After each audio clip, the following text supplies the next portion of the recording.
Hey everybody, welcome on into First and Tangent. I'm your host Jake Sievers. This is the show where we first talk about the Packers, and then we go on a little tangent about anything else going on in the world, whether that's elsewhere in sports or movies, stand-up comedy, other television shows. My cat Cleo, who's jumping around, if she does something crazy that I want to talk about, I'll save it for that section, and she might hop in the frame while we're recording today. Who knows? We've got a really fun show prepared for you. Before we talk about the Vikings and the absolute domination this past week and then highlighting the Lions game, I was out for the past couple weeks. That's just because I've had a lot of stuff going on with work, been traveling a ton, all these super exciting areas of the United States, such as St. Joe, Missouri, and Topeka, Kansas, and Tulsa, Oklahoma, and all the places that you really want to go to and really spend a lot of time in. That's what I have been doing these past few weeks. So with work, that has obviously taken precedent over me recording this fun little project. Here's the cat that I said was going to get in the way. She'll go on my shoulder for now and jump around. So I've been just driving around the Midwest of the United States, still watching the Packers, of course, every single week. Oh, I'm going to get in the way of that for Cleo, and but just haven't been recording. One other item of housekeeping that I want to talk about, not really housekeeping, but sort of closet keeping, if you will. Now that the weather's changing, picked up this new Packers jacket off of eBay. How sick is that? Can't wait for it to be in the mid-30s and just stunt on everyone. So, new gear for the year off of eBay. Shout out to my buddy Enrique who sent me a link for that, and I picked it up, so can't wait for the snow to be on the ground and to really start stunting on everyone, especially down this final playoff stretch, if you will. So getting into the playoff stretch and just getting into action from this past week, the Packers absolutely dominated the Vikings. J.J. McCarthy at the helm of the Vikings. He is not fit for an NFL QB1 job. I think that it's very clear, but I'm just going to go do a recap of the scoring and key moments, and then we'll get into it from there. So the Vikings, they started off the scoring. They got the ball. They lost or whatever. They got the ball. Opening kickoff. 52-yard field goal by Will Reichard opened up the scoring to go up 3-0, and then the Packers got the ball after that 1-yard run by Emmanuel Wilson, 70-yard, 7-play drive. Emmanuel Wilson was awesome against the Vikings, over 100 yards for the first time in his career on, I believe, 28 carries. So even though Josh Jacobs was out, Emmanuel Wilson, we rode him pretty much the entire game to a victory. The second Packers drive, the Packers didn't end up scoring on this drive, but I really felt comfortable with where we were going to end up in the game when on 3rd and 10, the Vikings dialed up an all-out blitz, and Jay Love off his back foot hit Dontavian Wicks for a 14-yarder. Whenever Jordan Love is throwing off his back foot and hitting guys in those one-on-one positions, and they're coming down with it, that's when you're like, all right, he's feeling himself a little bit. And to get that on our second drive where Jordan Love is just in the pocket, he knows where his guys are at, he knows where his one-on-one or his mismatch is at, and he just throws it out there when men are in his face, and that's probably his greatest skill as a quarterback. We saw it last week with Savion Williams in that jump ball against the Giants. It's been Christian Watson before in jump balls. It's been Jaden Reed before. Romeo Doubs, of course, last year against the Cardinals, he had an unreal touchdown where it was just a one-on-one where he turned around. The ball basically, dropped in his breadbasket, and then he turned around and was in the end zone. A couple of years ago against the Chiefs on a 4th down, Jay Love off his back foot just chucked it up a million miles in the air. Romeo fell right in Romeo Doubs' breadbasket. That is just what Jordan Love is great at doing. Those back foot throws when there are defenders right in his face, and he was able to hit that on our second offensive drive to Dontavian Wicks, and that made me really feel like, okay, Yeah, his shoulder's a little bit banged up after the Giants game, but he is still making those Jordan Love throws that we are used to that should make us feel good about, his comfortability in this game. So, like I mentioned, we didn't score on that drive, but he was just doing Jordan Love things, made me feel good about where the game was going to go. J.J. McCarthy still couldn't move the ball at all. The Packers kicked a field goal, 32-yarder, with about 2.5 minutes left in the first half, and then the Vikings kicked a field goal as time expired, or with 10 seconds left in the first half, to go down 10-6 at halftime. So even though everything looked great numbers-wise and play on the field-wise, and the Packers clearly looked like the better team than the Vikings, but the score was only 10-6 at halftime. And the Packers have felt this few games earlier in this season with the Browns, the Panthers, the Cowboys. We were clearly the better team than them, but we just weren't able to fully step on their throat and put them away. And two of those teams ended up beating us, and one of them ended up tying us just because we weren't able to do anything in the second half. So with the Packers receiving the ball coming out of halftime, really wanted to score a touchdown that drive, put it up 17-6, especially with the way that J.J. McCarthy was playing. It looked like an 11-point lead. It was probably going to be insurmountable. Unfortunately, the offense did not score coming out of halftime, got it to the 50 and then punted. And then the Vikings made a special teams mistake. It wasn't the Packers that shot ourselves in the foot on special teams for the first time, literally this all season. So muffed punt by the Vikings' Miles Price. Zane Anderson. Who the heck is Zane Anderson? We've been hearing that name for 2 years, have never seen him do anything, but he recovered the punt for the Packers at the Minnesota 5, and then E-Man promptly waltzed into the end zone a couple plays later to make it a 17-6 ball game. Like I mentioned, pretty much insurmountable. The special teams making a game-changing play.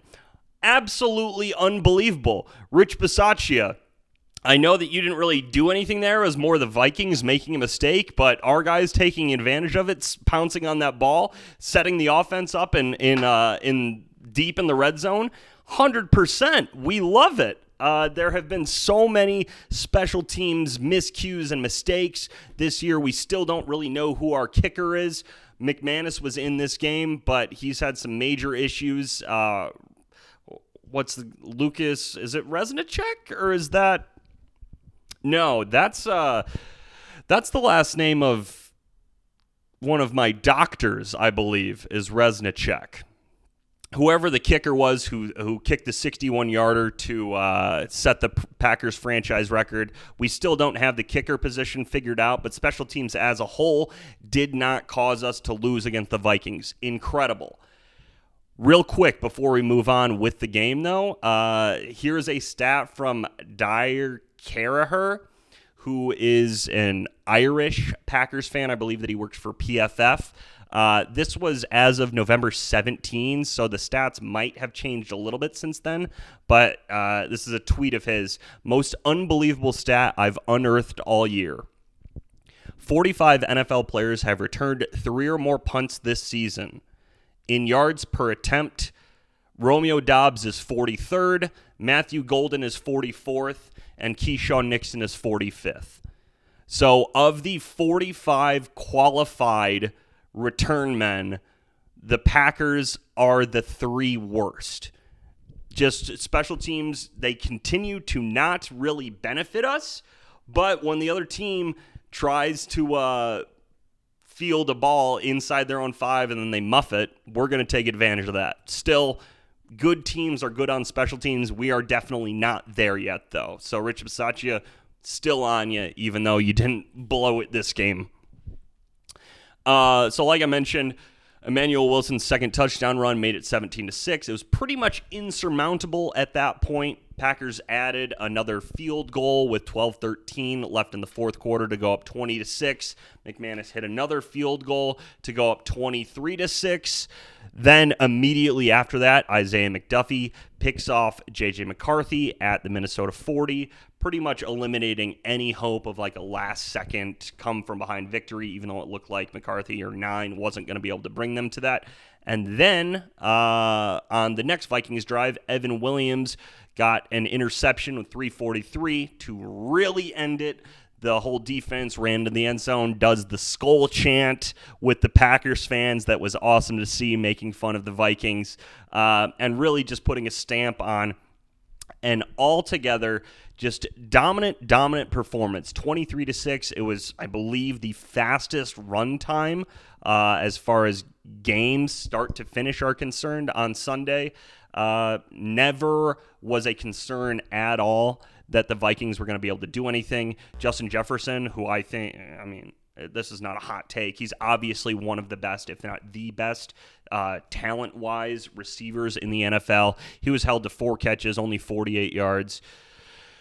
The Vikings have a major problem with J.J. McCarthy. He is not a starting NFL quarterback. He's never been asked to throw to win a game.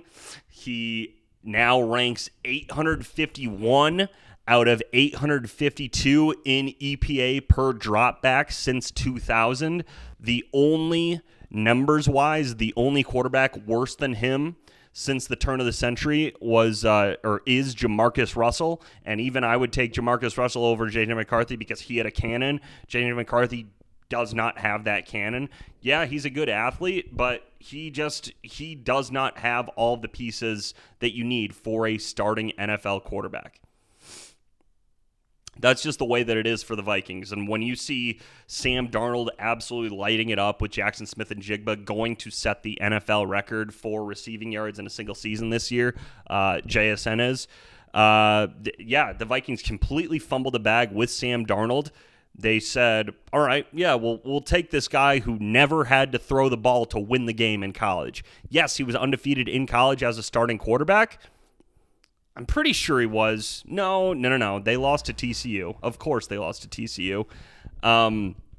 But he never had to bring Michigan from behind. There was never a late game situation where they're down by 7 or they're down by 3 with 2.5 minutes left, and it's, all right, J.J. McCarthy, go win this game for us. Every single game that he played at the University of Michigan was run-heavy scheme, the best defense in the country. J.J. McCarthy, you do not have to do anything in the second half to win the game for us.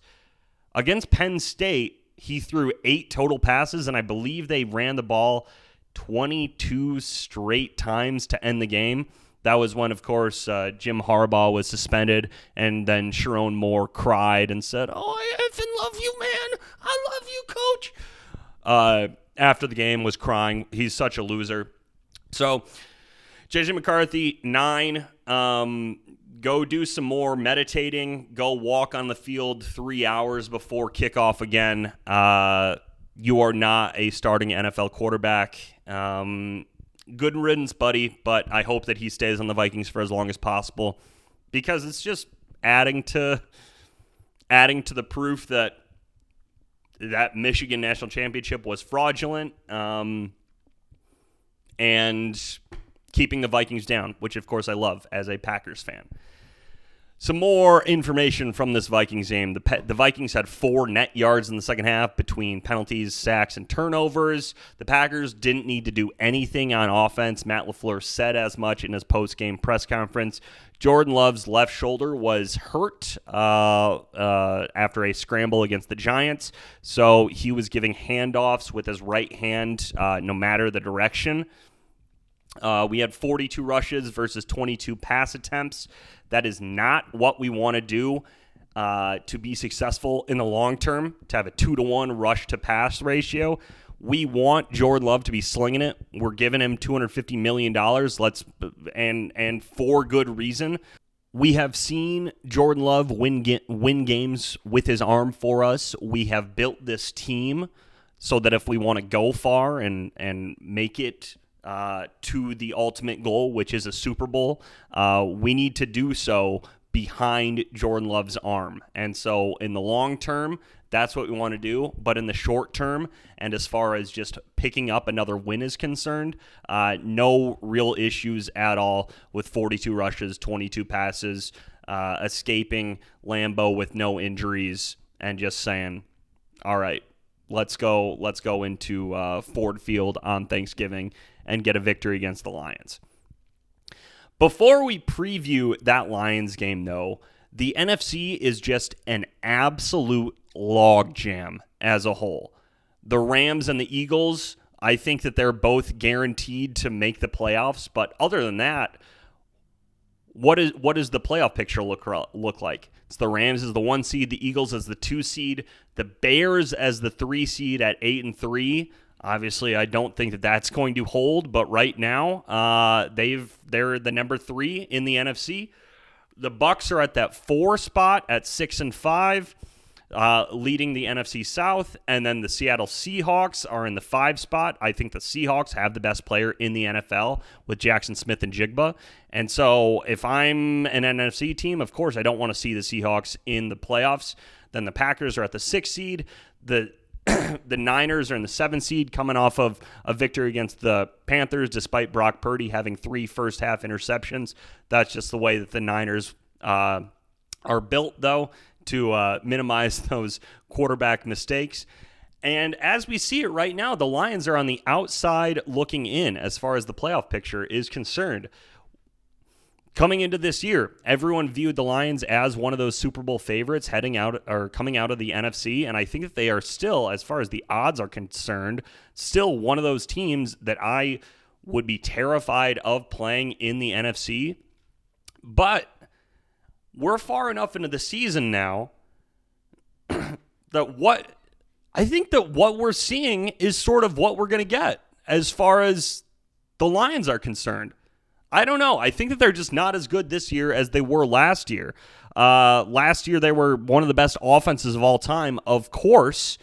And so, yeah, if the offense isn't as good this year as it was last year, that's not really saying too much. But it is significant for this Lions team and how they're built.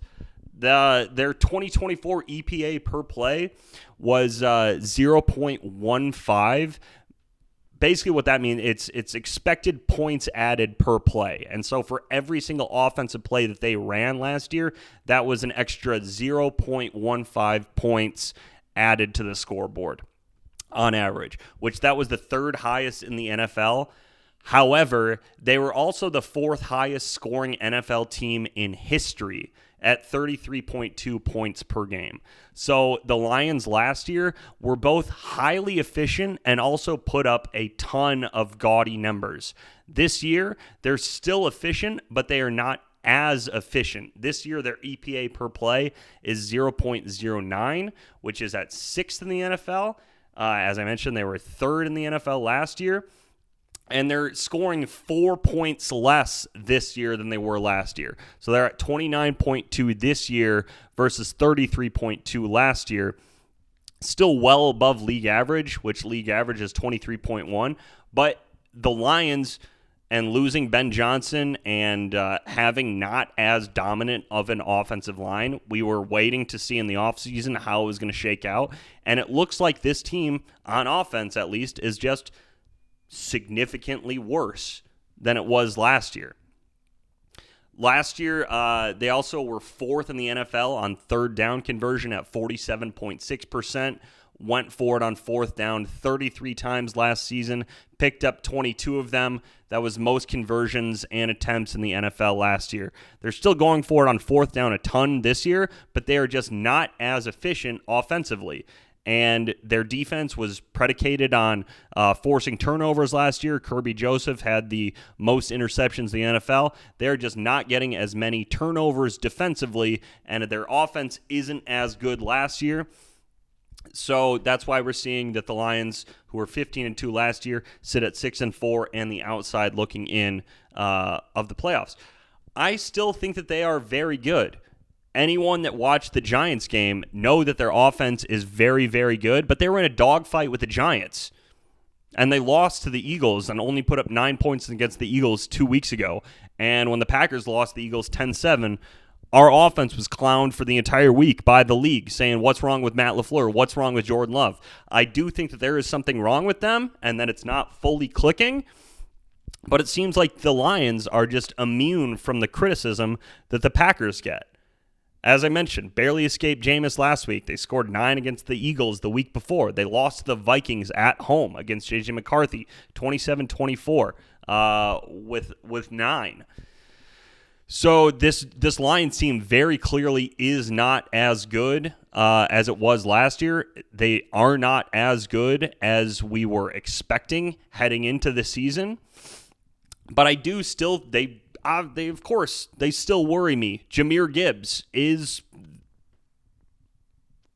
as far as ball in the hand, making stuff happen go, Jahmyr Gibbs is probably the number one guy in the NFL for that. Last year, every single play, it felt like the Lions had an immaculate touchdown set up. This year, it just feels like that's going to happen when Jahmyr Gibbs gets the ball. Yeah, he is incredible, but it's just not the same feel as it was last year with the Detroit Lions. So they don't scare me as much this year as they did in years past. And of course, we've got Week 1 as a reference point to use heading into this game. So what happened in Week 1? The Packers beat the Lions 27-13.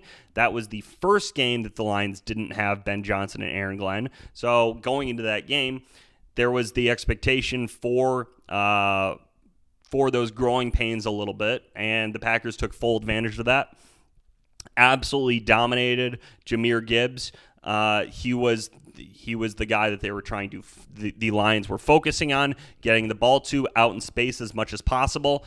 He got the ball 19 times, including 10 receptions, and he only had 50 total yards. So 19 runs/receptions, only 50 total yards. That's not going to happen this week. He is going to bust a couple 20-yarders. That's just what Jahmyr Gibbs does.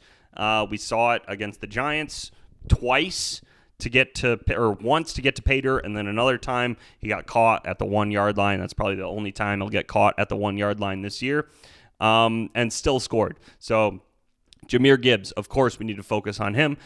Amon-Ra St. Brown, we'll see what Keyshawn Nixon and Carrington Valentine can do against them. In Week 1, our pass rush was so effective that our corners could just sag off their wide receiver, and then as soon as Jared Goff started his throwing motion, that's when they could start their break. There are not many double moves that this team can run because our defensive line is so good and our edge rushers are so good at getting to the quarterback that the offense just can't call long developing plays, because by the time the double move takes place, hopefully Micah Parsons or Rashawn Gary or Quay Walker or Edgerrin Cooper will be right in Jared Goff's face, bringing him down for a sack, which we got 4 of those in Week 1, and it worked. The defensive strategy that Jeff Hafley put forth was pretty much masterful.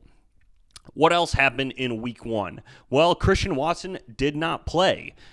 Jaden Reed and Matthew Golden did, but our big play threat, our big body threat, our guy who will go up and catch the ball in contested coverage, he was not in. He is back, and he is looking like he's getting back into that second half of rookie year Christian Watson, or last year when he came on strong as one of our most effective wide receivers prior to tearing his ACL. It looks like he's coming back into that old form. And hopefully we dial the clock back a couple years ago to Thanksgiving when Jordan Love absolutely shredded the Lions for 268 and 3 touchdowns, including a 50-yard bomb to Christian Watson on the first play of the game. Jordan Love is a big game performer. We've seen it game in and game out. When the lights are brightest, that's when he's going to step up and elevate his game. Saw it against the Cowboys a couple years ago. We saw it against the Vikings to get into the playoffs before that Cowboys game. That Niners game after the Cowboys in the NFC divisional round. Jordan Love was the reason why we were in the game. He threw an awesome touchdown to Bo Melton, who is now a cornerback, a second-string cornerback for the Packers, and he was catching touchdowns for us in Santa Clara in the divisional game in Jordan Love's first year as a starter. When the lights are bright, when the moment is big, he elevates his performance, and I don't envision this Thanksgiving being any different. The Lions are on the outside looking in. They are going to give the Packers a fight. This is going to be an absolute dogfight. These teams do not like each other. Unfortunately for Brian Branch, Tucker Kraft already tore his ACL, so that is not available for him to be able to target. However, I'm sure that he's going to be picking up some personal foul penalties, and Terrion Arnold's going to be jawing. And we need Quay Walker to not be jawing back. We saw him earlier this year get basically punched, and he didn't react at all, which is way different from Quay Walker's rookie year when he was absolute mental liability and was consistently getting those 15-yard personal fouls for us. So this is going to be a dogfight. I think that Jared Goff is going to be much better this week than he was in week one. They're just the offense, natural progression. The offensive coordinator, this is now like his 14th week or 13th week with the team. Dan Campbell is calling plays. That was also different from week one. So I'm going to look for the Lions to be super aggressive on fourth down. Or on a third and 9, I wouldn't be surprised if the Lions run it with Jahmyr Gibbs to set up a 4th and 5 just to give them a better fourth down conversion spot. So those are the sort of game within the game that Jeff Hafley and Matt LaFleur need to be aware of, because last year against the Lions just went for it on fourth down literally every single play. We never got the ball, and so we never had a chance to win. So be aggressive on offense in those 4th and 3, 4th and 4 situations where you're not sure if you want to trot out McManus for a 55-yard field goal or go for it on fourth down. Go for it on fourth down, because the Lions are going to, and field goals will not win in this game. We need to be scoring touchdowns to beat the Lions, especially in Ford Field when Amon-Ra and Khalif Raymond and Jahmyr Gibbs are going to have all the tread on their tires. So I think that we do win this game. I think that this team is trending upwards. However, we still have not put together a full 4-quarter football game where the offense is humming, the defense is humming, and the special teams is humming. Shocker that the special teams hasn't been humming. But if we can play 4 quarters or even 3 quarters of complimentary football, I think that the Packers win this one, stay in strongly in playoff contention, strongly in the playoff race, and the sky is truly the limit for this team. We have not seen everything that this offense is capable of. This defense remains electric. Special teams continues to be a joke, and we're sitting in the playoff hunt. So it's a good position to be in, knowing that the best is still yet to come for this team, and hopefully we step in the right direction as far as reaching the ultimate goal is concerned this Thursday against the Lions. So go Pack Go. Happy Thanksgiving, everyone. Hope that you get to spend some time with your loved ones and those that you hold near and dear to yourself. Hopefully you enjoy some turkey, some Yuengling beer, and hopefully we get to celebrate a Packers victory. Thank you very much. Go Pack Go.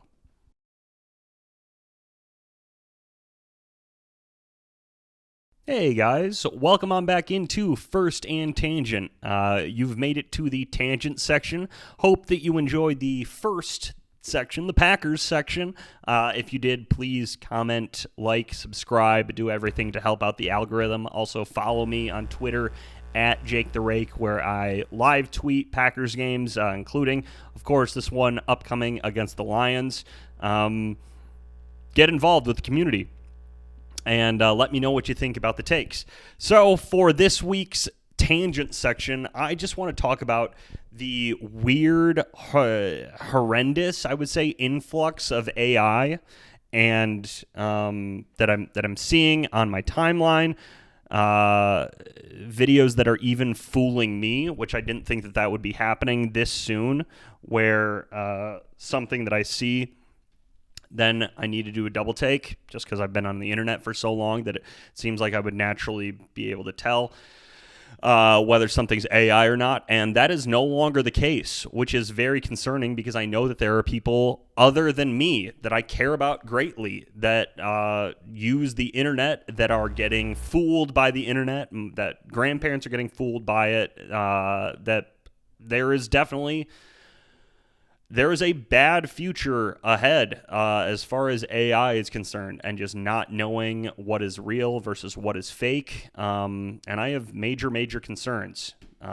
For example, there's a video that I was watching this morning in bed of it looked like a local news story where a kid's neighbor kept on driving over a snowman that he made with his pickup truck.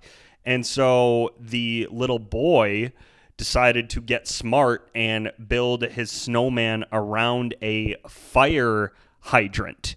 And then there was like a security video of a pickup truck ramming into the snowman fire hydrant and the fire hydrant going off. And then there was like an interview with the kid being like, yeah, I just built it around the fire hydrant. It's like that entire video was fake. After his snowman was knocked down twice by a car, an 8-year-old Bullitt County boy, Tommy Mabe, decided to build a third snowman on top of a fire hydrant. I got tired of the punk knocking down my snowman, so I built the last one on top of a fire hydrant. That is some creative thinking. Has it stayed up so far? Yep. The whole thing wasn't real, and it looked weird. It looked a little bit like, okay, something's off here. But if I was just watching the news and not really paying attention, I would have no idea.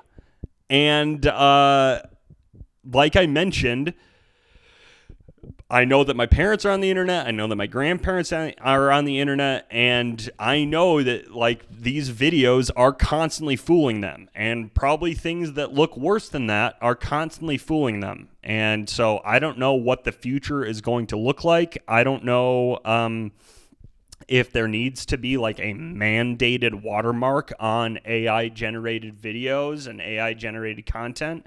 I don't know if it's possible to extract that from the metadata for every AI video that's made. If it's possible to for sure define, yes, this is AI versus no, this is not AI. But things are going to get bad real quick. Just with how real fake things are looking. And that is not good for the future. It's not good for what court is going to look like. It's not good for just building relationships and friendships, and just not knowing if this video that I'm looking at is real or not. So, yeah, I don't know if there's... I feel like there needs to be legislation on AI, even though the administration already came out and put a moratorium, I believe a 10-year moratorium on any legislation regarding AI-generated content. So things have already started to snowball. And that's the thing with AI is once AI exists, it's only ever going to get better. That's just, the nature of the beast is that it works to improve itself. And so if it can consistently improve itself, it's going to consistently get better and better at fooling everyday people. So what is this going to look like in the future? I am not sure, but I'm concerned about it. And keep your eyes out and keep your eyes peeled and open. And don't just take videos or things that you see on the internet at face value any longer. I have not been doing that for a long time, but even more so because fake things are constantly being made to look real. And so, I don't know. eventually get off the internet as a whole. That might be the solution, but it's going to be hard to put the toothpaste back in the tube with this AI stuff, and I don't know if it's going to be possible to do so. So maybe because of that, just watch sports, if those are the only things left that are real. So we'll see what's going to happen. It's going to be weird. It's going to be, these next 20 years of living on Earth are going to be probably the strangest 20 years in humanity's history, except for, discounting biblical times, but everything other than that, it's going to be weird to see. And I'm a little bit concerned about it. But just keep your eyes open and we'll see what happens. Sorry I can't cleanly end this, but those are my thoughts, and that's my tangent for this week. Enjoy your family, enjoy Thanksgiving. Go Pack Go.